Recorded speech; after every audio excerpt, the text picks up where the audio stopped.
He was just a quiet single dad, serving tables in a French restaurant, invisible to everyone, until 5 men in black stormed in and grabbed the billionaire CEO. No one knew his past. No one expected what he'd do next. But when a little girl whispered, "Daddy, can we help her?" everything changed. What happened that night would uncover hidden skills, expose betrayal at the highest level, and awaken a love neither of them saw coming. This isn't just a rescue story. It's a story about courage, trust, and the quiet power of a man who walks away from fame, but runs toward danger when someone needs protecting. The rain came down in shimmering sheets, glazing the cobblestone streets of Boston with a silver sheen. Outside La Lumiere, the city's most exclusive French restaurant, a valet rushed to shelter a sleek black town car with his umbrella. The double doors swung open, and in walked Evelyn Hart. She wore a tailored charcoal coat that skimmed her calves, its collar turned up against the cold. Beneath it shimmered a silver evening dress, understated, elegant, expensive in that way that never needed to try too hard. But her eyes, framed by subtle makeup and soft waves of chestnut hair, held the unmistakable weight of exhaustion. Not the kind that came from working late, but the kind that came from fighting too long alone. At 38, Evelyn Hart was the youngest female tech billionaire in Boston's history. Her name had graced Forbes covers and congressional hearings. Her AI financial platform, Quantum Heart, was shaking up Wall Street. And yet, she dined alone. The maitre d' bowed as he led her to her usual corner booth, where golden candlelight danced off crystal glasses and silver flatware. "Welcome back, Ms. Hart." She nodded politely, scanning the room out of habit. Old money at table 3, a nervous young couple on their anniversary near the window. And there in the far back near the kitchen was a man she didn't recognize. He wasn't dressed like the others. Faded green fatigues peeked out beneath a black apron.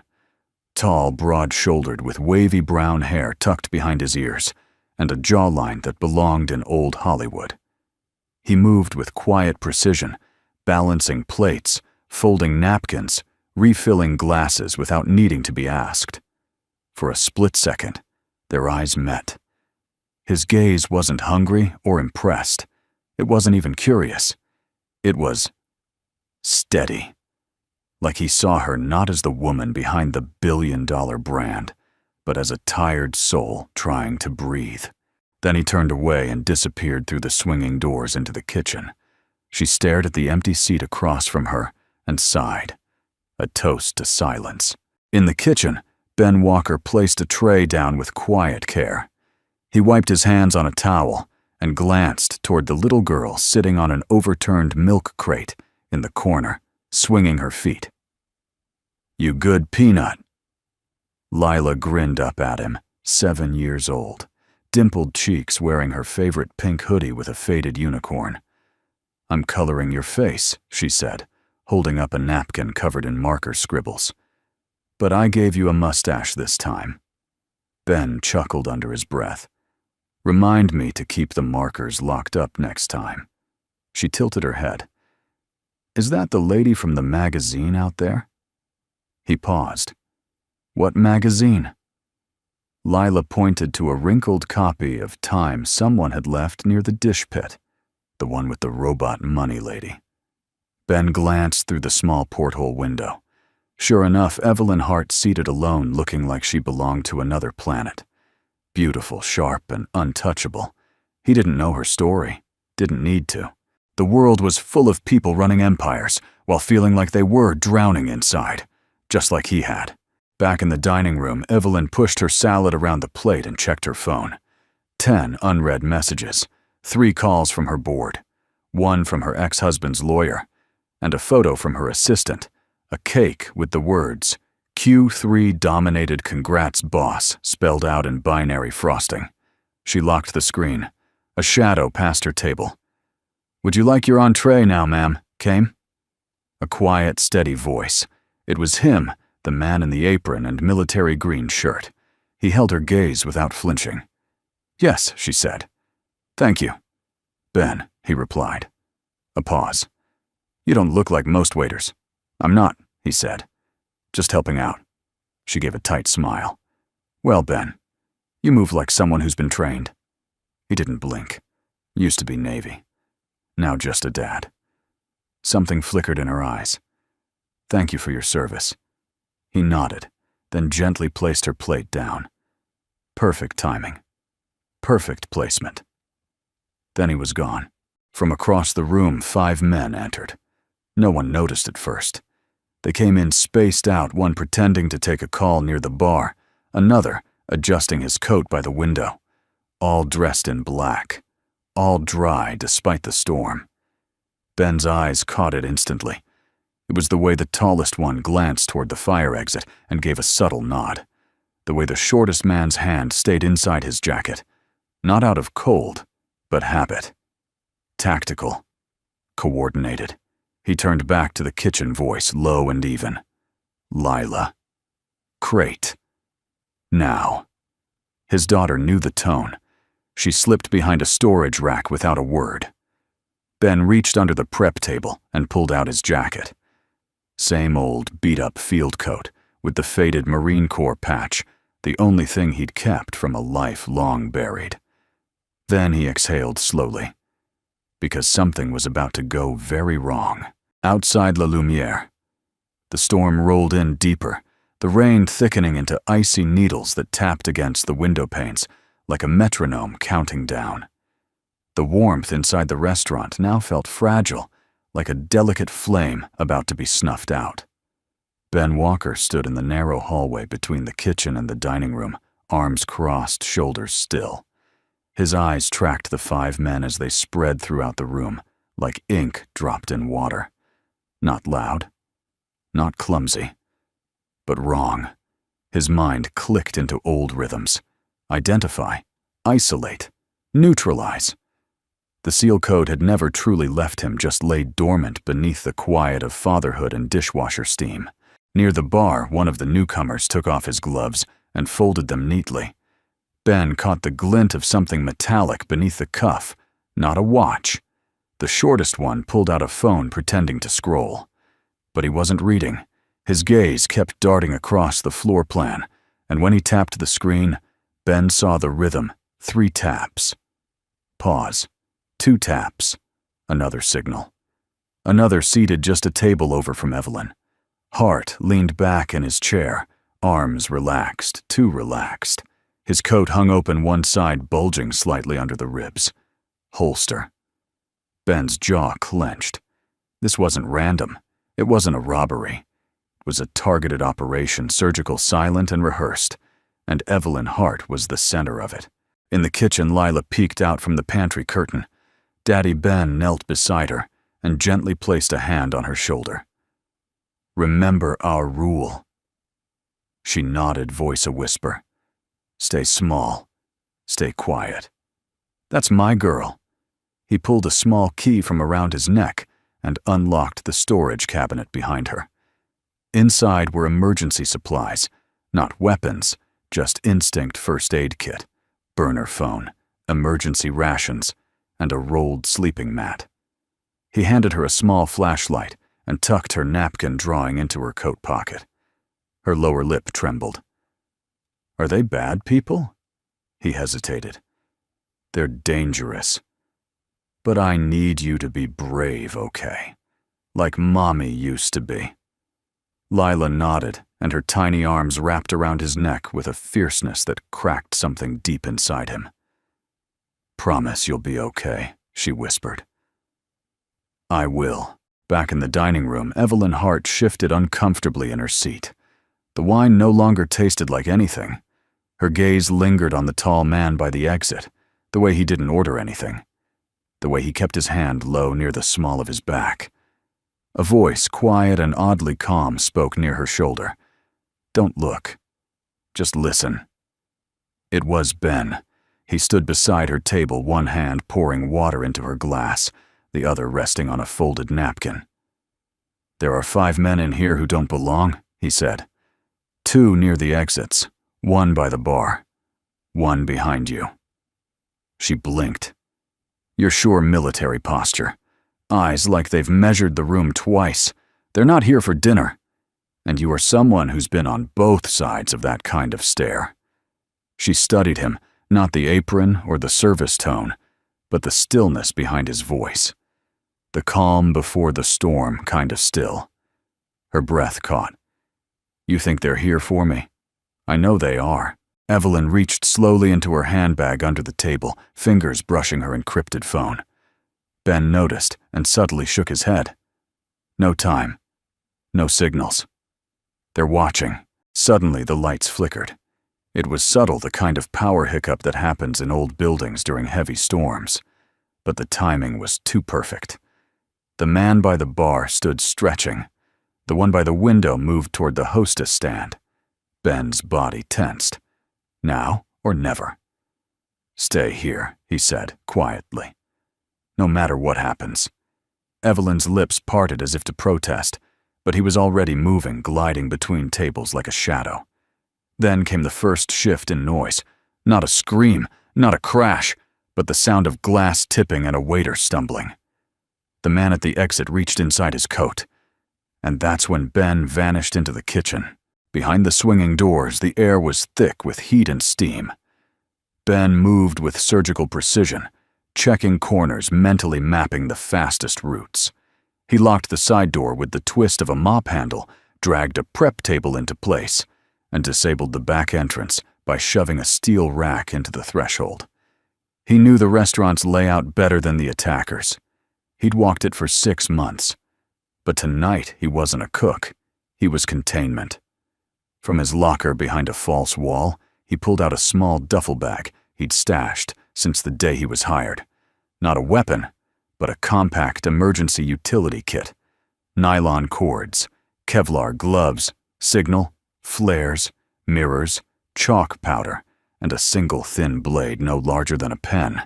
His old SEAL instincts whispered, win without fire. And without noise. Meanwhile, Evelyn sat frozen. The man behind her pulled out a small device from his pocket, thin matte black, untraceable. He placed it discreetly on the table and pressed a button. A high-pitched tone vibrated through her wine glass.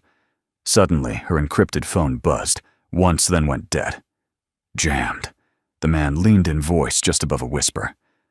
Ms. Hart, you're coming with us. She turned slowly. Do you know who I am? He smiled. We do. That's why we're here. From the kitchen, a plate shattered. Every head turned. But Evelyn didn't move. Her eyes flicked toward the kitchen door, waiting for the only man in the room who hadn't been pretending, the only one who had truly seen her. The moment the plate shattered in the kitchen, every breath in the dining room seemed to pause. The sound echoed like a thunderclap in a cathedral. Evelyn's eyes darted toward the door, her fingers clenched tight around the edge of the tablecloth. The man next to her, the one who'd spoken softly but carried the weight of a threat, stood straighter, his hand subtly reaching toward his waistband. But he was a beat too late. Because Ben Walker had already moved. Back in the pantry, Lila sat, curled in the emergency mat, arms wrapped around her knees. The storm's rumble outside was now competing with the rising tension she felt through the walls. She clutched her flashlight like a talisman, but her mind wasn't on the dark. It was on her father. She had seen that look in his eyes before only once, that day in the park when a stray dog had lunged at her. The calm before her father had moved faster than anyone could follow. The calm that meant something bad was about to happen. A metallic crash rang out, then voices angry sharp, then silence. Lila bit her lip and slipped out from behind the crate. She tiptoed through the pantry door, eyes scanning the shadows, then slipped around the edge of the kitchen island, and froze. Her dad was crouched behind a counter holding something small and sharp, not like a kitchen knife, smaller, sleeker. His eyes were locked on the swinging doors to the dining room, his entire body coiled like a spring. "Daddy," she whispered. Ben spun, startled, but instantly softened when he saw her. He rushed over, dropping the blade onto a napkin and kneeling in front of her. "Lila. What are you doing? I told you to stay hidden." Her voice was quiet, almost reverent. "She's scared." Ben blinked. Who, the lady in the silver dress? The one from the magazine? The robot money lady? He blinked again. It was such an innocent observation. But her face was serious eyes, wide lip trembling. "She looked at me when you walked away," Lila whispered. She didn't say anything, but her eyes were shouting. Ben swallowed hard. He cupped her cheek gently. "I know. Can we help her?" He paused. Such a simple question, but it hit him like a weight in the chest. "Can we help her?" Not, "Can you fight them?" Not, "Are we safe?" But, "Can we help her?" In that moment, Ben Walker wasn't a former Navy SEAL. He wasn't just a cook or a janitor. He was a father being asked by his daughter, his everything, to be the kind of man she believed he already was. He exhaled slowly, kissed her forehead, and nodded. "Yes, Peanut. We can." He led her back behind the crates and whispered in her ear, "I want you to count to 300. Then open this cabinet and use the burner phone inside to call 911. Tell them there are hostages at La Lumiere. Tell them to come quiet." "No sirens?" She nodded.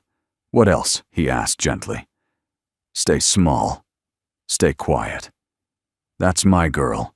He tucked the flashlight into her hoodie pocket, squeezed her hand once more, then rose to his full height. The quiet man, the invisible worker, was gone. What remained was the ghost of a soldier reborn. Ben moved through the kitchen like he belonged to the shadows. He grabbed a hot cast-iron skillet off the stove and wrapped a towel around the handle. In his other hand, a chilled cloth, the kind you'd place on a burn. He peeked through the swinging doors. The man behind Evelyn was still standing, eyes focused on the room's perimeter. Another stood near the exit, fidgeting slightly. The third was by the bar, speaking into a lapel mic. Divide them, confuse them. Ben had no weapon. But what he had was sharper experience and the will to protect. He grabbed a wine bottle and flung it through the opposite kitchen door. Crash!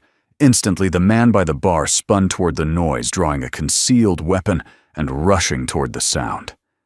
Ben waited, timing it to the breath, then launched forward.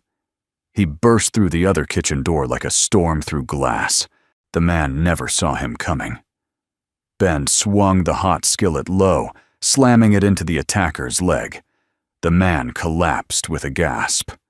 Before he could cry out, Ben dropped the skillet and jammed the chilled cloth into his face, muffling the scream, knocking his head against the metal prep table in one motion. It was brutal, efficient, silent. Ben exhaled once, then dragged the man behind a curtain and took his earpiece. Through the tiny speaker, he heard Unit 1 report. Ben tapped once, mimicking the man's earlier pattern, 3 taps. Pause. 2 taps, then silence. Then, hold position. Confirm asset control. Ben's jaw tightened. Asset. They were talking about Evelyn like she was a commodity. Not tonight. Back in the dining room, Evelyn sat frozen. The man beside her leaned in. "Don't think of doing anything stupid. We have exits covered. We only want your cooperation." "I'm flattered," she said, her voice like ice. Another man approached the table and whispered in his ear. "1 down. Unknown assailant. Could be an inside job. Then sweep the kitchen. Do it now." Ben slipped behind the velvet curtain near the restrooms, moving with surgical grace. The others hadn't seen him yet, but Evelyn did. Their eyes met just for a second. She didn't gasp. She didn't flinch. She simply gave the faintest nod. She believed him. And in that flicker of silent trust, he found all the permission he needed to strike again. The kitchen door creaked open just a breath. Ben crouched low, eyes narrowed, body still as stone. He counted footsteps, not heartbeats. 1, 2. The man from the bar was coming in hot, confident, fast, but impatient. A rookie. Ben's hand tightened around the thick towel wrapped over the skillet handle. The cast iron still held heat from the burner. In his other hand, he held a second towel soaked in ice water.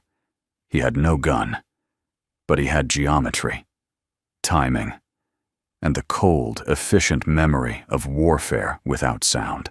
The man stepped into the narrow prep corridor, passing beneath the harsh glow of the fluorescent lights. His jacket shifted, revealing the grip of a pistol tucked into his waistband. He didn't draw yet, overconfident. Maybe he thought the kitchen staff had fled. He was wrong. Ben rose silently from behind a steel shelf. 1 step. 2. Then crack. The skillet connected with the man's thigh just above the knee, a calculated strike to collapse balance. The attacker dropped instantly, the impact stealing his breath. Before he could scream, Ben pressed the ice towel to his face and drove him backward into the side freezer with a sickening thud. The body slid down in silence. Ben quickly pulled off the man's earpiece and spoke softly into it. 1 down, he said, pitching his voice low and gravelly to match the man's. There was a pause. Then a response. Copy. Secure the east corridor. Target is compliant. Target. That word again. They weren't kidnappers. They were professionals. Someone had paid for this. Ben dragged the man behind the walk-in freezer, disarmed him, and tucked the pistol into the back of his own waistband. He didn't like guns. He'd left that part of his life behind. But tonight, he wasn't allowed to be who he used to be. He had to be who he needed to be. He peeked through the porthole window back into the dining area. Evelyn was still seated, calm on the surface, but her hand was clenched tight on the linen napkin in her lap. One of the men stood behind her, the leader, tall, dark eyes calculating. 2 others were now circling tables, pretending to refill glasses. Ben recognized the choreography. This wasn't just an extraction. This was leverage. They wanted Evelyn alive and cooperative, at least for now. That was his window. He moved fast. Ben grabbed a clean wine cloth, folded it lengthwise, then slid it into his sleeve. He picked up a mirrored serving tray from the rack, old habit from waiting tables, and tested the angle. If he crouched low enough, he could see behind the bar around the corner and into the edge of the dining room. He ducked beneath the bar counter and crept toward the hallway entrance. Through the mirror, he spotted one of the roving men, shorter, bearded, standing near a row of guests, now huddled in fear. Good. He was isolated. Ben reached behind a column, grabbed a champagne bottle by the neck, and tossed it with force toward the opposite end of the bar. Crash. The sound exploded through the restaurant. Guests screamed. The bearded man turned his back to the hallway for just a second. That was all Ben needed. He launched forward, his feet silent on the carpeted floor. The man turned too late. Ben drove the wine cloth into his eyes, blinding him. The attacker swung wildly, but Ben ducked, grabbed his wrist, twisted hard, disarming him, and jabbed the edge of the tray into his ribs. The man folded over, groaning, but Ben caught him before he hit the ground. Another quiet takedown. No blood. No noise. Just shadows. He pulled the unconscious man into the utility closet, propped the door shut with a mop handle, and whispered into the second earpiece, second one down. Perimeter secured. A pause. Then a new voice came through, colder. Older. Report. Confirm ID of intruder. Ben didn't answer. He crushed the earpiece under his boot. Meanwhile, Evelyn shifted in her seat. She'd seen it. Not all of it, but enough. She caught the flash of movement, the brief glint of a tray, the man disappearing from behind her, like mist. She didn't know who Ben really was, but she knew this, he wasn't done. And for the first time in weeks, maybe months, her heart wasn't filled with dread. It was filled with hope. Behind the curtain, Ben leaned against the wall, breathing hard but steady. Sweat lined his back, but his hands didn't shake. He'd taken down 2. 3 remained, but now the others were starting to suspect. He heard the sound of a chair scraping. "Something's wrong," one of the attackers said in a sharp whisper. "Where's Vance?" "Check the hallway," said the leader, the man with the commanding voice. Ben knew what came next. They'd start locking exits, maybe get violent. And if they didn't get what they came for, people would die. Unless, he changed the rhythm. He looked up at the restaurant's chandelier, at the wine cart, at the mirror on the wall. This isn't just a fight, it's a performance. Ben gritted his teeth and whispered to himself the way his old SEAL instructor used to before every silent strike. Make it quiet. Make it clean. Make it count. Then he stepped back into the light. The restaurant had become a stage. The lights above flickered once more as the storm outside intensified thunder, rumbling like an ominous drum roll. The guests were now huddled in corners, behind overturned chairs and velvet curtains, eyes wide and hands shaking. La Lumiere, once a sanctuary of elegance, had turned into a silent battleground. And Ben Walker, he moved like a phantom, not to kill, but to protect. He slid along the edge of the dining room, eyes scanning the layout. His military mind took over visualizing zones of cover fields of fire blind spots. But he didn't see enemies. He saw civilians in danger. And every move he made had one goal: keep them alive. He spotted an unused tablecloth hanging loosely from a serving cart. Nearby, a tall silver wine chiller stood idle beside a vintage mirror. And at the far end, a glint of light from a chandelier suspended just high enough. Ben's lips curved into something between a plan and a prayer. The man nearest the fireplace was fidgeting. Young, wired hair slicked back, gun barely concealed now. He paced near a group of diners, an elderly couple, and a younger man shielding them with his arms. The attacker barked something about staying still, but his voice cracked with nerves. Ben crouched behind the bar and gripped the base of the silver wine chiller. He slid a dinner napkin into the neck of a wine bottle and tucked it gently into the cloth folds hanging from his belt. Then, with precise control, he stood and threw the wine bottle across the room, not toward the man, but at the mirror behind him. Smash. The glass shattered. The attacker spun around in panic, expecting movement behind him. Instead, he saw only shards and shadows.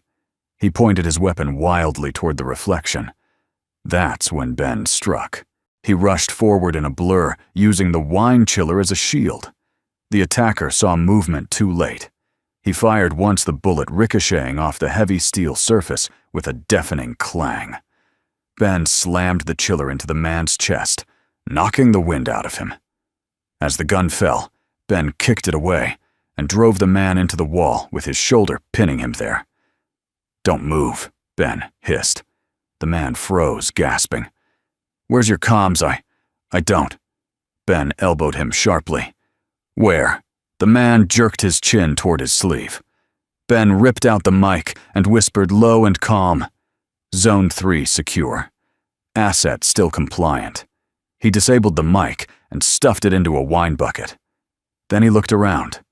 3 down, 2 left. And one of them, the leader, hadn't moved from Evelyn's side. Yet. Evelyn sat straighter now. Her breathing was controlled, her face expressionless. But inside her mind raced. She had watched Ben disarm 3 trained men with nothing but kitchen tools, cloth and distraction. No blood, no screaming, no chaos, just grace under fire. Who was this man? And why did her heart, for the first time in a very long time, feel like it wasn't fighting alone? The leader. Marco didn't notice her shift in energy. His eyes were fixed on the exits. He raised his hand. "Everyone listen," he called. "This is your final warning. We'll be leaving with Ms. Hart in 2 minutes. Anyone who interferes will not survive the mistake." That was the moment Ben emerged. Not from behind, but from the front. He walked out slowly, palms, empty apron still tied around his waist, the marine green shirt beneath, now clearly visible. His left sleeve had rolled back slightly, revealing the faint edge of an old tattoo, an eagle globe and anchor, the mark of the United States Marine Corps. Guests held their breath. Marco's eyes narrowed. "And who the hell are you?" he sneered. Ben said nothing. He simply kept walking, calm, steady eyes on Evelyn. Then, something unbelievable happened. A cloth napkin thrown with calculated force struck a wine glass near Marco's hand, shattering it instantly. Reflexively, the attacker turned toward the sound. In that breath of a moment, Ben moved. He flipped the table, knocking Marco off balance, then used the tablecloth tied to his belt to whip a second attacker's legs out from under him. With a sweeping motion, he spun the tablecloth in the air, like a lasso, wrapping it around the gun arm of the stunned assailant, and yanking it backward. The pistol clattered across the floor. The attacker screamed more out of surprise than pain. Ben didn't let up. He slammed his shoulder into the man's chest, sending him crashing into the sideboard. Then, in a fluid pivot, he grabbed the chair beside Evelyn and spun it defensively between her and Marco. "Get down," Ben told her. Evelyn didn't question. She dropped, and for the first time in years, she let someone else lead. Marco scrambled to his feet, red-faced, furious. "You think this changes anything?" he barked. "We still have your daughter." Ben froze. The room spun, but then clarity. "No," he said, voice like steel. "You had a daughter. Now you just have a problem." From the back hallway came the sound of sirens, distant, but growing louder. Lila had made the call.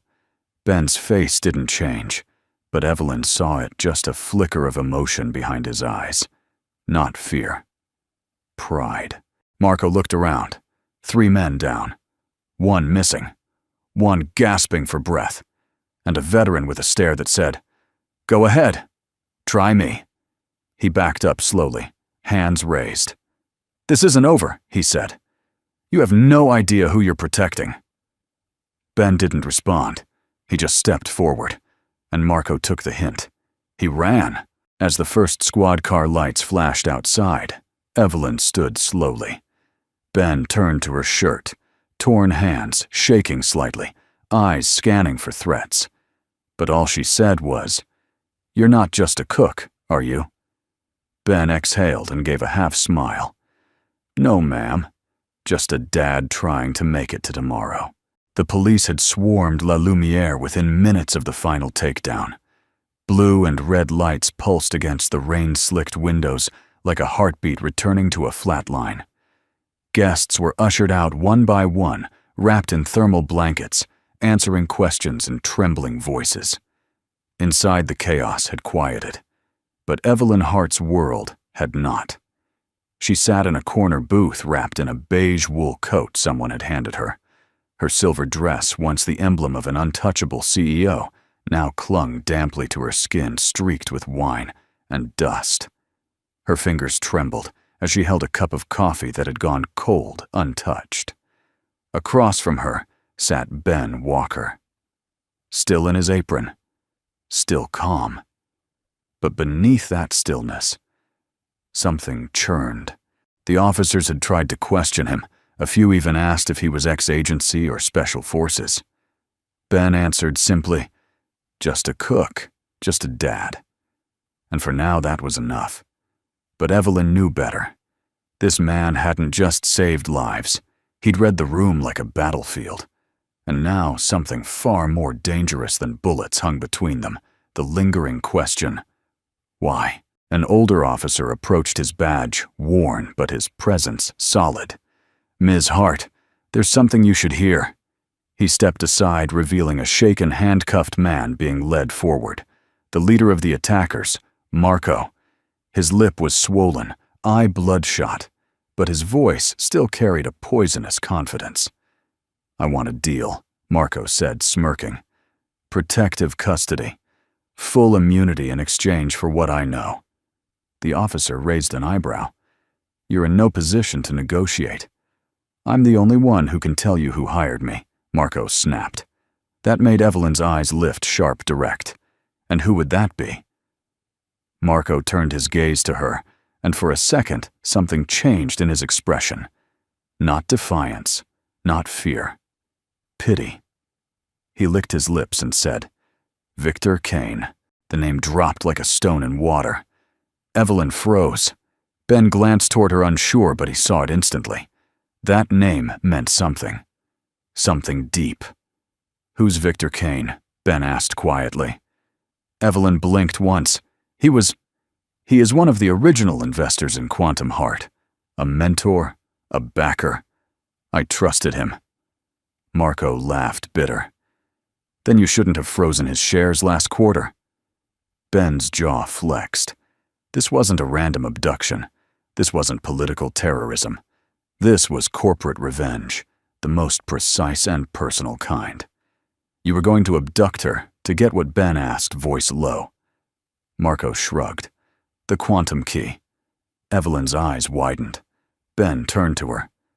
"What's that?" She hesitated, then answered carefully. "It's a private encryption protocol, quantum-level data that can override AI-driven market platforms. It's not just powerful.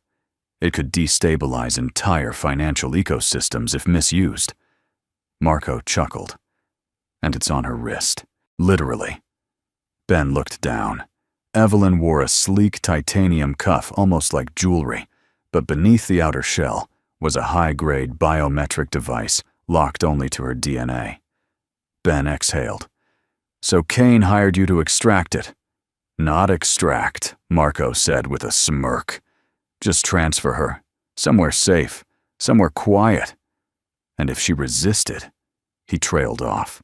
The officer stepped in, cutting him off. "That's enough." Marco didn't resist. But as he was dragged away, he gave one last look to Evelyn and said something that chilled Ben more than the storm outside. "He used to believe in you."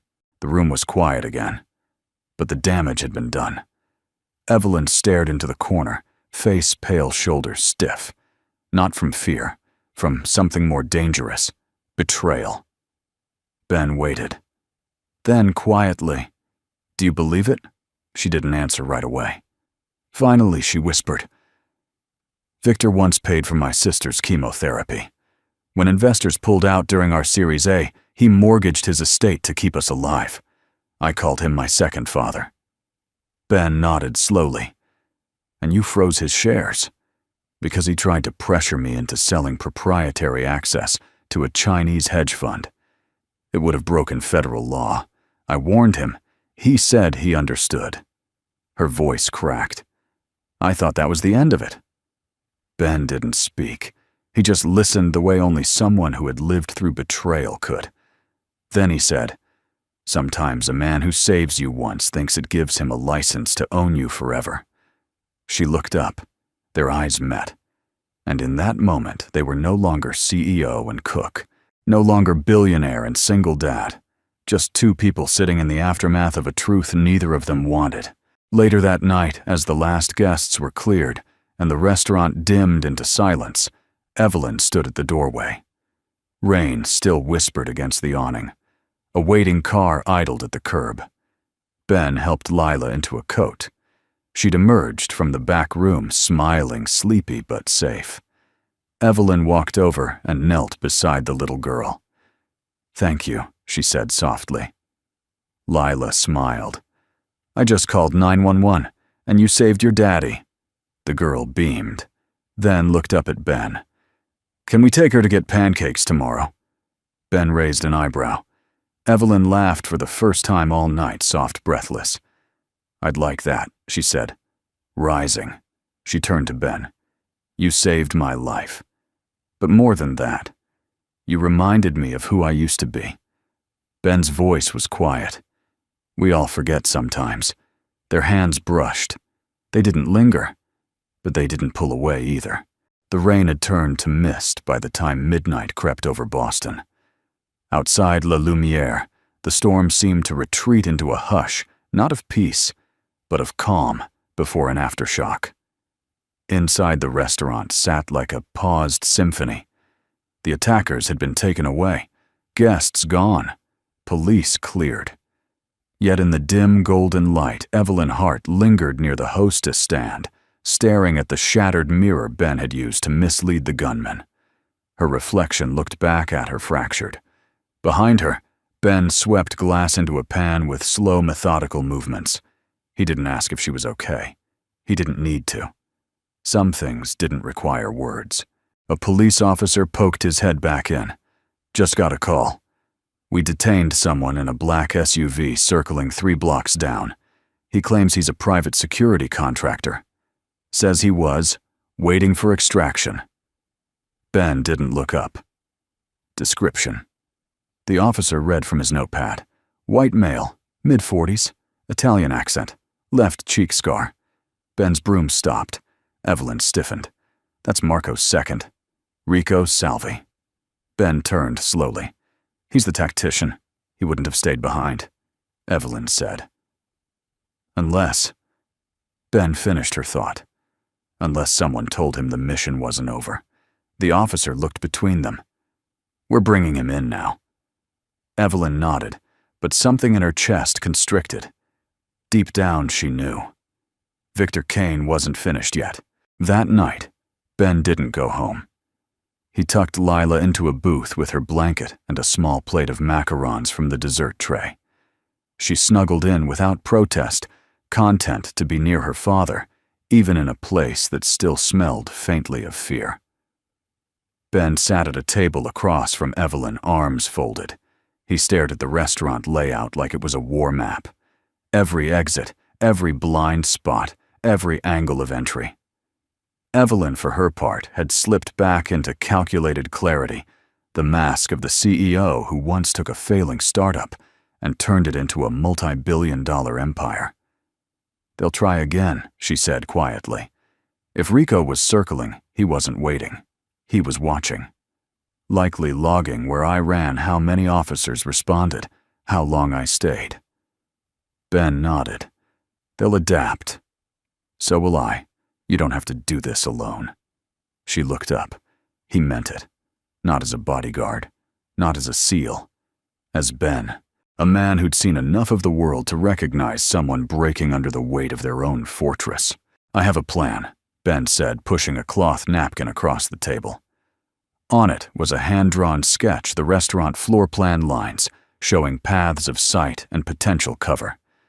But in the center, he'd drawn a strange symbol, 2 overlapping circles, and an X at the junction. What's this? She asked. A mirror illusion, Ben said.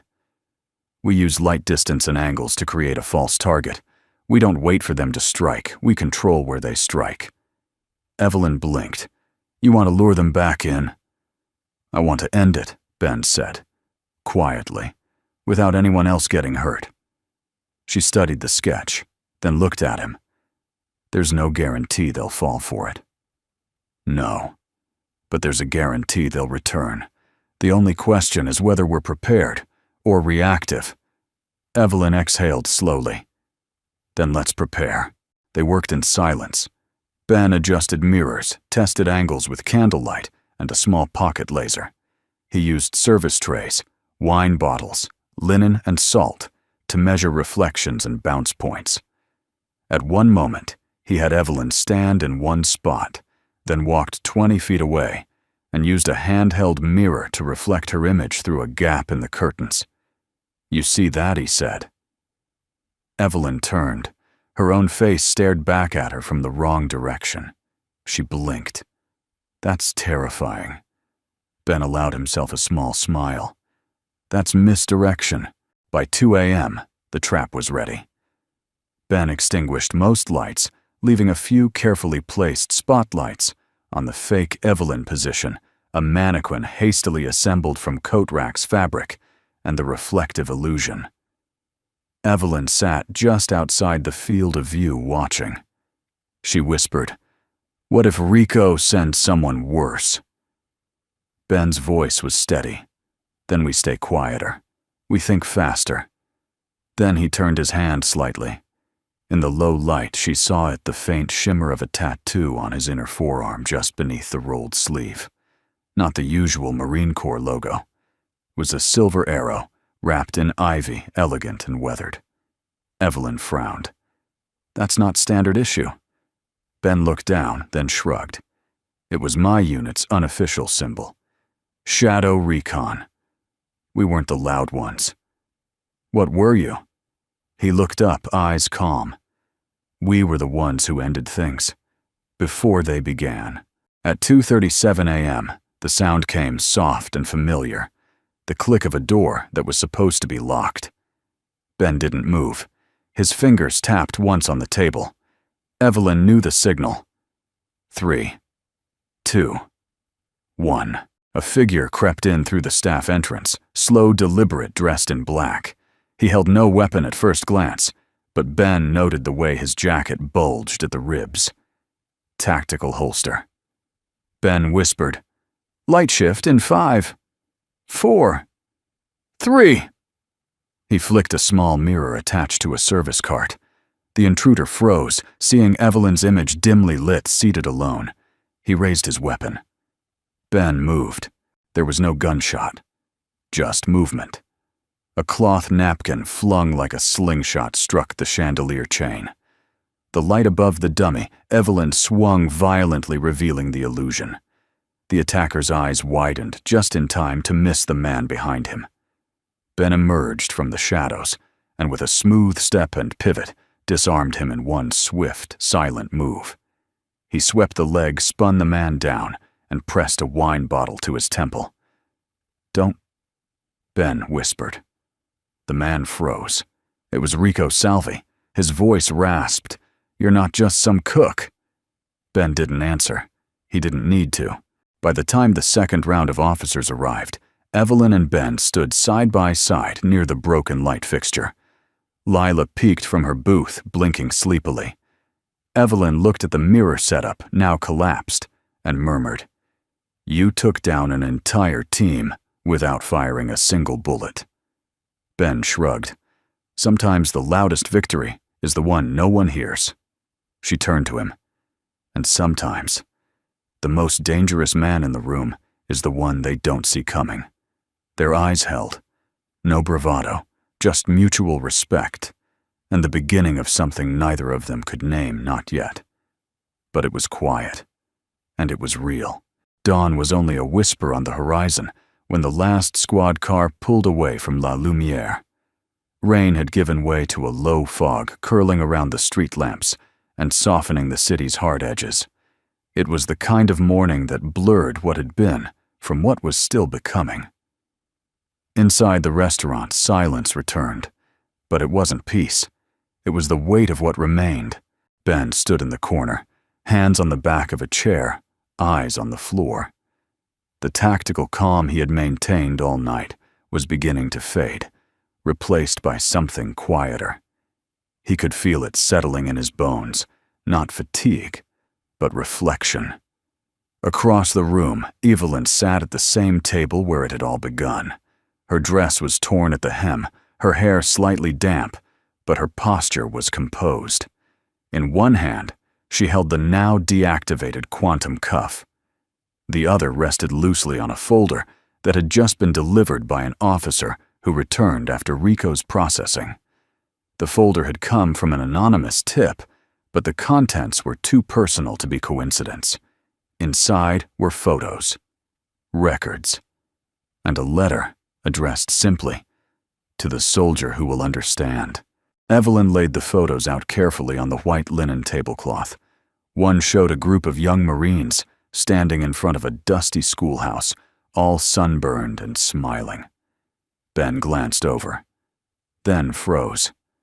At the far left of the photo, barely visible, was himself. 15 years younger. Leaner, but unmistakable. Same calm eyes, same posture. His breath caught. "Where did you get this?" he asked, voice low. Evelyn tapped the edge of the folder. The officer said Rico had it in a coded file on a flash drive, encrypted under a false donor database. Ben leaned closer. Another photo, this one, showed crates of medical supplies being offloaded in a village. Children. Soldiers. Volunteers. Among them, a tall man in a wide-brimmed hat and sunglasses. Evelyn whispered, "That's Victor." Ben stared. I never met him, but I was there, where he took a breath. Kunduz Province, northern Afghanistan, 2010. There was a cholera outbreak in a village between two warlord-controlled zones. No official support would go in, but someone anonymous funded a covert humanitarian drop. No press, no politics, just crates of antibiotics and solar-powered purifiers. Saved over 200 kids. Evelyn looked down at the letter. Ben read it silently. To the soldier who will understand, we both know the world doesn't reward quiet men. It rewards those who shout louder, steal faster, and walk over others on their way up. But I remember you. You didn't ask for credit. You didn't give speeches. You delivered medicine under gunfire and disappeared before the photo op. I've tried to live like that. Tried to believe in good investments, in saving things that matter. But somewhere along the way, I made a trade. One choice, then another, then another. And now I look in the mirror and see a man I once promised I'd never become. If this reaches you, I ask only one thing. Don't let the same thing happen to her. Evelyn still believes in rebuilding the world. Make sure she doesn't forget how. VK. Ben closed the letter with slow hands. Neither of them spoke for a long time. Then Evelyn said, barely above a whisper, "He tried to have me kidnapped. And yet this letter isn't about forgiveness." Ben finished. It's about confession. She looked at him, eyes sharp. He was still behind it. Ben nodded, but maybe he wanted to be stopped. She rubbed her temples. That's not how accountability works. No. Ben agreed. But it is how healing starts. Evelyn exhaled and turned toward the window. The fog outside blurred the skyline into pale silhouettes. He used to read to me when I was little. He brought me my first computer kit. I thought he was a hero. Ben stepped closer. Maybe he was. Once. And now Ben looked at her. At the woman who had built an empire, who had face down hired mercenaries in heels, and a silver dress who had told her story, without a single tear, but now sat cracked by a letter. He answered gently. Now he's just another man who forgot what really mattered, and hoped someone else still remembered. They stood side by side in silence for a long time. Then Evelyn turned. "And what about you? Ben Walker? What did you forget?" He didn't answer at first. Then after a moment he said, "I forgot how to use what I know, without losing who I am." Evelyn's brow furrowed. "What brought you back?" Ben looked toward the booth where Lila now slept, curled under a linen napkin, like a makeshift blanket. She did. Later that morning, as sunlight finally cut through the fog, Evelyn walked toward the exit. Ben followed, silent. Outside, the world resumed its rhythm. Cars, pedestrians, emails waiting. But something had changed. Not just between them. Within them. At the door, Evelyn turned. "I need to find out what else Victor built behind my back. What partnerships he left open. What traps are still set." Ben tilted his head. "You're not scared?" She gave him a faint smile. "I'm tired of being scared." He nodded. "Let me know if you need backup." "I might." Then she paused. "You know I still don't know your middle name." He smirked. "It's not classified. Just boring." "Try me. Benjamin Elias Walker." Evelyn smiled wider than she had in days. "Sounds trustworthy." He held her gaze. "I try to be." As she stepped into her waiting car, Evelyn felt the weight of secrets behind her, but also something new beneath her ribs. Not safety, not certainty, but faith. And the strange, quiet sense that the man she'd met over a white linen table was about to change far more than just her security protocols. He might just change her life. The next afternoon, the conference room inside Evelyn Hart's headquarters shimmered with glass steel and silence. From the 48th floor, Boston stretched out beneath them like a map made of light and memory. Ben stood at the far end of the table, arms folded across his chest, watching Evelyn pace. He didn't belong in this room, not by title, not by status. But she had asked him to be here, and she hadn't asked anyone else. On the table lay 2 folders, one labeled Prosecution Viet, Kane, the other Internal Exposure Risk. Evelyn had just received them from her legal team. Each one felt like a loaded weapon. One pointed outward toward revenge, the other pointed inward toward scandal. "They want me to decide tonight," she said, barely keeping the strain out of her voice. "Whether to file federal charges or settle quietly under a non-disclosure agreement." Ben said nothing. Evelyn looked at him, brows drawn. He funded black ops. He used corporate assets for coercion. He built a shell organization inside my own company and tried to have me kidnapped. Ben's voice was low but steady. "You don't have to convince me, Evelyn. Then why does it feel like I'm trying to convince myself?" She turned back to the window. Her reflection in the glass looked older than she remembered, not in age, but in weight. The burden of knowing that the man who taught her about venture capital had also taught her how to fear silence. She reached down and tapped the second folder, the one marked Internal Exposure. "If I file formal charges, the media will dig up everything. The board, the investors, the SEC. Quantum Heart could take years to recover. It might never recover." Ben approached slowly. "And if you don't file, Victor walks?" Ben raised an eyebrow. "Would he?" She hesitated. "I spoke with a federal liaison this morning," she said. "Quietly, unofficially. If I agree to a private intelligence debriefing and surrender the quantum key to neutral authorities for review, they'll quietly nullify Victor's influence in every known holding. He won't walk free, but he won't be tried publicly either."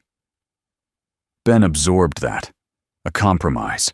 The kind of compromise no one celebrates, but everyone understands. "Sounds clean," he said at last. "It's not," Evelyn whispered. "It's gray, and I hate gray." Ben gave a small smile. "Only people who've lived through darkness learn to appreciate the gray." She turned sharply. "So what would you do, Ben, if someone betrayed your trust, endangered your family, destroyed your sense of safety? Would you accept a quiet backroom solution just to keep the peace?" He paused. The room went still. Then he answered in a tone that made her chest tighten. "I did." She blinked. "What do you mean?" Ben leaned against the table. His gaze was far off distant. "There was a raid in Mosul. We were supposed to extract 3 engineers being held hostage. Clean up. No crossfire. But intel was bad. One of the engineers had already been moved. The other 2, he swallowed. They were killed. My team took the fall. Even though you weren't at fault," Ben nodded. "There was a contractor embedded in our unit, private intel analyst. He'd faked confirmation to get paid for the extraction milestone. The brass knew. Quietly removed him, buried the report." Evelyn's voice was hushed. "What did you do?" "I fought it. For months. Filed grievance after grievance. They told me to let it go for the sake of national optics." "And you did?" "No," he said simply. "I left the service. I gave up rank benefits retirement. But I didn't give them the silence they wanted." Evelyn looked down. He continued gently. "But I also didn't go to the press. I knew that a loud truth would cost good people their careers. So I chose a third way." Her eyes lifted. "Which was, I started teaching self-defense classes at a shelter for military widows. And when that wasn't enough, I started over. With Lila." The name of his daughter seemed to reset the room. Evelyn stepped back and leaned against the window. "Do you think less of me if I don't prosecute?" she asked. Ben looked directly at her. "No," she frowned. "But you haven't said what you think." Ben moved, slowly closing the distance between them. "I think real justice doesn't always look like a courtroom, and I think you already know what to do. You just need permission to choose something other than vengeance." Tears brimmed in Evelyn's eyes but didn't fall. "You give that permission, I don't need to. You've had it all along." She exhaled shakily, then chuckled. "You're a terrible janitor, you know." Ben smiled. "And you're a terrible hostage." They both laughed softly. And for a moment, a real unguarded moment, there was warmth in the space between them that had nothing to do with strategy or survival. It was just two people, breathing again. Later that evening, Evelyn slid the prosecution folder across the table and closed it. "I'll cooperate with the debriefing," she said. "I'll hand over the key. But I'll also testify behind closed doors. If they want to clean this up, they'll have to listen first." Ben nodded, approving. "You're doing the hard thing," he said. "I know. Most people don't. I'm not most people." I noticed. As she gathered her things to leave, Evelyn looked back at Ben one last time. "If you're not doing anything tomorrow morning," she said, "Lila still owes me pancakes." Ben smiled. "I'll bring the syrup." Ben stood at the edge of the playground, his hands wrapped around a cup of takeout coffee. The early morning sun filtered through the branches of the maple trees, casting golden halos on the sidewalk, and turning the cool September air just warm enough to feel like hope. Lila ran barefoot across the soft mulch, her laughter echoing with the kind of freedom only children and healed souls understand. She wore her pink hoodie, the one with the faded unicorn, and a pair of mismatched socks. On her cheek was a smudge of syrup. Evelyn Hart sat on the park bench beside Ben. She too held a coffee. And for once, she wasn't checking her phone. "I can't remember the last time I had pancakes without scheduling something afterward," she said, brushing a lock of hair behind her ear. Ben smiled. "You survived an ambush. A little maple syrup won't kill you." She chuckled softly, but her eyes lingered on the playground. "I almost forgot what it feels like," she said. "To sit. To be still. To not be responsible for the entire world." "You're allowed." She looked at him. "Are you?" He didn't answer right away. "Then I've spent years punishing myself for things I couldn't control. The mission that failed. The people I couldn't save. The marriage that fell apart. I thought carrying it made me good. Made me a better father. A better man." She turned to him gently. And now, he watched Lila race toward the slide arms wide open to the wind. "Now I think, healing is choosing to live with the pain, but not letting it make your choices for you." They sat in silence again. But this time, it wasn't awkward. It was shared. Earned. Like two people who didn't need to fill the space to feel seen. Evelyn glanced down at her wrist. The quantum key cuff was gone. In its place was a thin leather bracelet handmade simple. Lila had given it to her that morning. She said, "It's for protection," Evelyn said. Ben smiled. "It is. She made one for me, too. Said, I look too serious all the time. She's 7 going on 70. Tell me about it." Evelyn tilted her head. "Where'd you learn to raise a daughter like that?" Ben sipped his coffee. "I didn't. She's been raising me since the day her mother died." The words hung in the air. Evelyn's hand moved slightly on the bench, not touching his, but near enough that he felt the warmth. "I'm sorry," she said. "She passed during a deployment I wasn't supposed to be on, just a routine assist in Jordan. But I volunteered, needed the money. And while I was gone, a drunk driver ended everything I thought was secure." He exhaled slowly.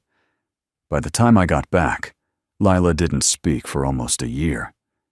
She just stared at the door like she was waiting for someone else to walk through it. Evelyn blinked her throat tight. "And you stayed." "I didn't know how to leave." Lila ran over, breathless and beaming. She thrust a crumpled leaf into Evelyn's hand. "This one has red and gold. It's rare, you can keep it." Evelyn smiled and folded the leaf carefully into her palm. "Thank you, sweetheart." Then Lila looked at Ben. "Is she going to be okay now?" Evelyn looked startled. "What do you mean, honey?" Lila shrugged. She looked sad the other night. "And Daddy said, people need time to feel safe again after bad men hurt them." Ben turned toward her, eyebrows raised. I said that Lila nodded proudly. "In your sleepy voice. When you thought I was out." Evelyn laughed a real surprised laugh. Ben grinned and ruffled his daughter's hair. "Snitches don't get pancakes next time." As Lila dashed away again, Evelyn looked at Ben with new eyes. "You're not what I expected," she said. He raised an eyebrow. "Most people expect silent cook with a dark past to be just that." "No. I mean, you're not what I expected when I thought about what would finally stop me from falling apart." Ben's expression softened. "You think I stopped it?" She nodded. "Not just the attack, the spiral, the self-blame, the way I've been fighting everyone just to feel like I mattered, like I wasn't losing control of everything I'd built." She paused, then added, "You didn't save me, Ben. You reminded me that I was still worth saving." He looked at her for a long moment, then quietly, "That goes both ways." A breeze rustled the trees. Evelyn looked toward the horizon, eyes glistening. "When this is all over," she said, "when the board is cleaned up, the platform stabilized, and Victor's network is fully dismantled, I want to build something new." Ben smiled. "Another empire." She shook her head. "A foundation. For veterans. For children who've lost parents. For women starting over." He looked at her thoughtfully. "You already have a name for it." She hesitated, then smiled. "The Lila Fund." Ben didn't respond at first. Then his eyes grew wet just slightly and he nodded once. That would mean everything to her. And to me. Later, as they stood to leave, Evelyn reached into her coat pocket and handed him a folded envelope. "What's this?" he asked. "Just a thank you," she said. "There's no check inside, I promise. But there's an address, a property near Cape Ann. Quiet. Ocean breeze. A workshop. Good schools. And a school that needs a self-defense instructor." Ben frowned. "I'm not." She stepped closer. "You don't owe me anything, Ben. But if you're looking for a fresh start somewhere that lets you give instead of hide, I want you to know. It's already waiting." Their eyes held. Longer this time. Deeper. And when Evelyn finally stepped away, it wasn't with sorrow or longing.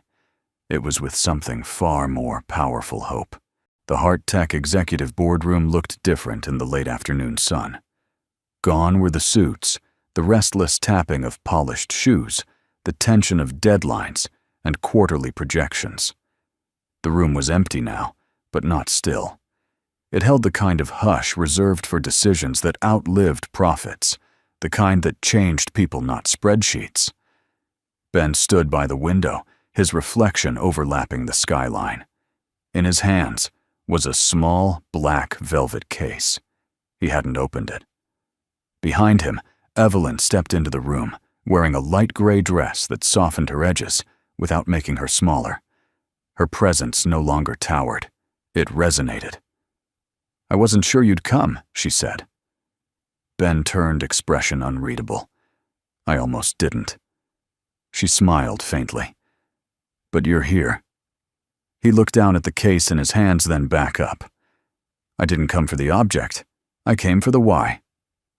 Evelyn nodded, and then she walked to the table and placed a thumb-sized USB drive beside a thick legal envelope. "That's the full key architecture. Biometric protocols, fail-safe chains, ethical use clauses. Only 2 people in the world are cleared to access it entirely. Myself, and now you. Ben was quiet for a long beat. Then he asked, "Why me?" She didn't answer right away. Instead, she opened the legal envelope and slid out the 1-page authorization. The document was clean clinical, but beneath it was something far more personal, a handwritten note. She handed it to him. "Ben, this isn't about what you can do. It's about what you won't do. I've built my life by predicting behavior, investor moves, AI market shifts, adversarial algorithms. But I've never once been able to predict you. And that's why I trust you. You don't seek control. You resist it. You choose restraint in a world addicted to dominance. I don't need a guardian of code. I need someone who believes power is sacred. Someone who'd burn the whole thing down before letting it fall into the wrong hands. Someone like you." "Evelyn." Ben folded the letter carefully and placed it into his back pocket. He looked at the USB on the table. "You know what people would pay for this." She nodded. "Trillions. And you're giving it to a guy who makes grilled cheese and wears socks with holes in them." Evelyn tilted her head. "You say that like it's a weakness." Ben smiled, but it faded as he picked up the drive and turned it slowly in his fingers. "What if I lose it?" "You won't." "What if I'm wrong?" "You won't be." There was silence again, the good kind. Then Evelyn added softly, "This isn't just about security, Ben. It's about balance. The world keeps swinging too far in one direction. Greed, control, weaponization. I need someone anchored on the other side." He nodded slowly, then looked up and asked something she didn't expect. "And what do you need, Evelyn?" Her breath caught. Not because she didn't have an answer, but because no one had asked her that since before the Forbes covers, before the investors, before the fear. She looked at him, really looked, and said, "I need to be allowed to stop proving myself. I need to stop earning love. I need to feel safe. Not because I'm powerful, but because someone sees me and stays anyway." Ben stepped closer. He didn't touch her, but his presence wrapped around her like something more intimate than contact. "You are," he said. "Safe." They stood that way for a while, not as a CEO and her unlikely protector, but as 2 people no longer running, no longer hiding. She reached out and placed her hand over his, not grabbing, just resting. "I'm not asking you to stay," she said. "But if you do, there's room in this next chapter. For both of us." Ben looked down at her hand, then at her eyes, and with a gentleness that made her heart tighten, he nodded. Later that night, under the quiet hum of a single desk lamp, Ben sat in his small apartment above the garage he rented. Lila was asleep in the next room, her hand still gripping the drawing she'd made for Evelyn, a portrait of 3 stick figures, one tall one with long hair and one with a big smile and crooked stars for eyes. He opened the velvet case. Inside was not a key, not a weapon, just a bracelet identical to Evelyn's, a match, simple leather, threaded with copper wire, a signal, a promise. He slipped it on. The next morning he stood on the porch with Lila and looked toward the coast. A sea breeze lifted her curls, and she grinned. "Are we going to that big house today?" Ben smiled. "What big house?" She rolled her eyes. "The one where the robot money lady lives. The one with the books and the pancakes and the garden she says you're going to ruin." He chuckled. "Only if she lets me near the basil." She leaned against him. "I think she likes you." He looked down. "You do. She gave you a bracelet, Daddy. That's like married, but secret." Ben laughed a full, deep laugh that shook the last of the weight from his chest. Then he picked her up, kissed her forehead, and whispered, "Maybe someday, Peanut." But right now, we just show up. And together, with no need for titles or declarations, they walked toward trust, toward something that didn't need a name to be real. The sun hung low over the Charles River, casting streaks of amber, and rose across the water. Evelyn Hart stood barefoot on the walking path just behind the house. Not the mansion near Beacon Hill, but the quieter home in Cape Ann. The one she hadn't opened in years. The place smelled like cedar and sea air. It wasn't grand, but it was real. She watched the water ripple with the breeze and breathed deeply, as if the wind might take the last pieces of her fear with it. Behind her, laughter broke the air like wind chimes.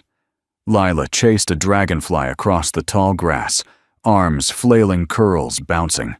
Her joy was uninhibited, a language Evelyn was still learning to speak. Ben appeared a few steps behind Sleeves, rolled cheeks sun-warmed. He was carrying 2 mugs. One he handed to her without a word. It was chamomile. He remembered. She sipped in silence, then smiled. "I didn't think we'd be standing here like this." Ben shrugged. "I didn't think I'd be cooking quiche for a billionaire and getting rated by a 7-year-old. She gave it 5 unicorns. Out of how many, she didn't say. But her standards are brutal." Ben chuckled and leaned against the fence post beside her. "You're getting better at this." "At what?" "Breathing." Evelyn smiled again, softer this time. "You are too." The river whispered beneath them. Birds circled in pairs. The scent of salt chamomile and just-cut grass filled the space between them. Ben spoke first. "The foundation documents came through this morning." Evelyn nodded. "The Lila Fund. She doesn't know what it means yet." "She will," Evelyn said. "Someday. When it helps someone just like her, scared, lost, trying to be brave." Ben's jaw flexed. "You're doing something that matters," he said. "So are you," she replied. "Whether you believe it or not." They stood like that for a long time, not talking, just existing beside each other, until finally Evelyn broke the quiet. "Do you believe people like us, people with baggage and scars, and too many pages written, do you think we get to fall in love again?" Ben turned his head, slightly studying her. "I don't think it's about getting to," he said. "I think it's about choosing to." She swallowed. "Even if it's messy, especially if it is." She turned toward him fully. Her voice dropped. "Ben, I'm still healing. I still wake up with my chest tight and wonder if the board's waiting to bury me. I still hesitate before trusting someone, even if they've already proven everything." He stepped closer, his voice lower than the breeze. "That's how I know it's real. Because you're not pretending." She looked up at him. For once, there were no walls between them, no weapons, no expectations, just presence. Ben brushed a strand of hair behind her ear, his fingers warm and calloused. He didn't kiss her. Not yet. But the way he looked at her, like she was something strong and delicate all at once, made Evelyn feel more seen than 1,000 interviews ever had. "I don't want to be someone you lean on only when you're broken," he said. "You're not. I want to be someone who walks beside you when you're whole." Evelyn's eyes shimmered. "And what if I never feel whole again?" He smiled, that small, quiet smile that always made her chest ache. "Then we figure it out, one morning at a time." From behind them, Lila called, "Come see." "There's a bunny by the rose bush." Evelyn laughed through her tears and grabbed Ben's hand without thinking. He didn't pull away. Their fingers laced together naturally, like they'd done it 100 times before. As they walked toward the garden hand in hand, Evelyn leaned her head on his shoulder. "You're not what I expected," she said. Ben smirked. "You've said that before." "I know. But this time, I mean it in every way." He squeezed her hand, and this time neither of them let go. That evening, After Lila had fallen asleep, curled beside a stack of picture books, Evelyn stepped out onto the porch. The ocean in the distance hummed under the moonlight. Wind rustled through the chimes near the kitchen window. Ben was already there watching the stars. She wrapped a shawl around her shoulders and leaned against the railing. "Do you miss it?" she asked. The seal life. She nodded. He considered. Sometimes. The clarity. The simplicity of it. But not the loneliness. And now, I still don't have answers. But now, I have. Something worth staying for. Evelyn turned to him slowly. "I want to build something with you, Ben. Not a company. Not a mission. Just a life." His eyes softened. "I'm not good at perfect," he said. "I'm not asking for perfect." "Then you've got me." As moonlight spilled across the porch, Evelyn reached up and kissed him, not with fireworks, not with orchestral crescendo, but with the gentle certainty of someone who had finally found home. Not in a place, not in success, but in someone who chose to stay when it was hardest. The ribbon fluttered in the breeze as Evelyn held the scissors, her fingers trembling ever so slightly. She looked to her right. Ben stood beside her, in a clean button-down shirt sleeves rolled to the forearm, the faint outline of his marine tattoo peeking beneath the fabric, not flaunted, but present, just like the man himself. To her left, Lila bounced on the balls of her feet, gripping the handle of the giant gold scissors, with all the reverence of a knight receiving a sword. Dozens of people gathered behind the velvet rope. Journalists, veterans, single parents, children in mismatched shoes. Not a crowd curated by PR, but one gathered by gratitude. The sign above the doors read, "The Lila Foundation, hope for those who serve and survive." The media had tried to spin it. CEO uses trauma to launch charity arm. Veteran savior becomes face of ethical tech. But none of the headlines could touch what this moment actually was. It was a beginning. Lila looked up at Evelyn. "Can I say it?" Evelyn smiled. "All yours." Lila turned to the crowd and yelled with full lung power, "3, 2, 1 now." She and Evelyn cut the ribbon together. Flashbulbs burst. Cheers erupted. Ben just smiled. Not at the cameras, but at the child and the woman who now felt like home. Inside the building hummed with life. One wing housed grief counselors, therapists trained to work with military families, and small playrooms where children could safely process loss through art and motion. Another wing offered skill-building labs, coding stations, and quiet rooms, safe spaces for veterans re-entering civilian life to learn at their own pace with dignity. And in the central atrium tucked beneath a circular skylight stood the self-defense studio, complete with padded flooring and mirrored walls. It was Ben's space. He didn't want his name on it, didn't want plaques or applause. But when the first class began that afternoon, 6 single mothers, 2 teenage sons of a deployed Marine, and a retired woman in her 70s, he stood at the front, barefoot, calm, and fully alive. Evelyn watched through the glass window as he showed them how to stand, not fight. Stand. Feet shoulder-width apart, he said gently. Not to look tough. To stay grounded. Your stance says, "I deserve to be here." Start there. She felt something in her chest crack open. It wasn't just admiration. It was awe.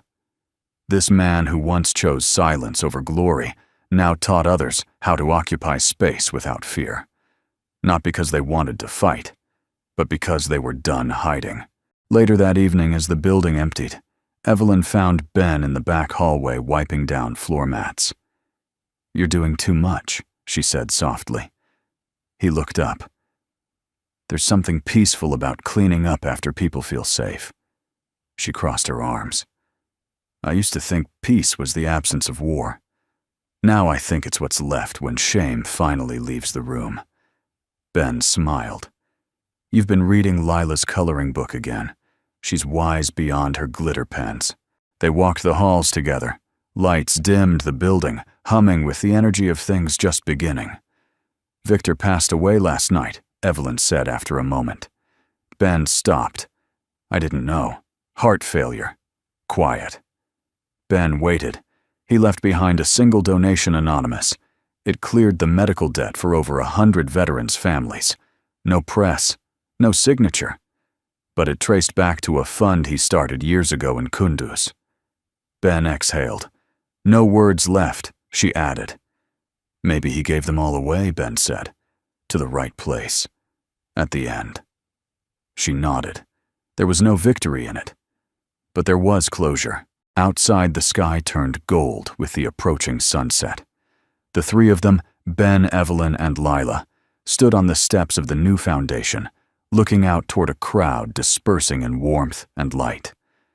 Lila leaned into Evelyn's coat. Can we plant the tree now? Ben raised an eyebrow. Tree. She wants a tree with her name. So the squirrels remember me, Evelyn translated. Ben laughed. You're raising a philosopher. No, Evelyn said, slipping her hand into his. We are. They planted a small oak sapling near the edge of the courtyard, Lila poking at the dirt, Ben patting it gently into place, and Evelyn tying a blue ribbon around the base. No plaque, just roots, and the promise of shade for someone they might never meet. That night, back at the house by the sea, Evelyn curled on the porch swing, her head resting against Ben's chest. The moon shimmered across the waves.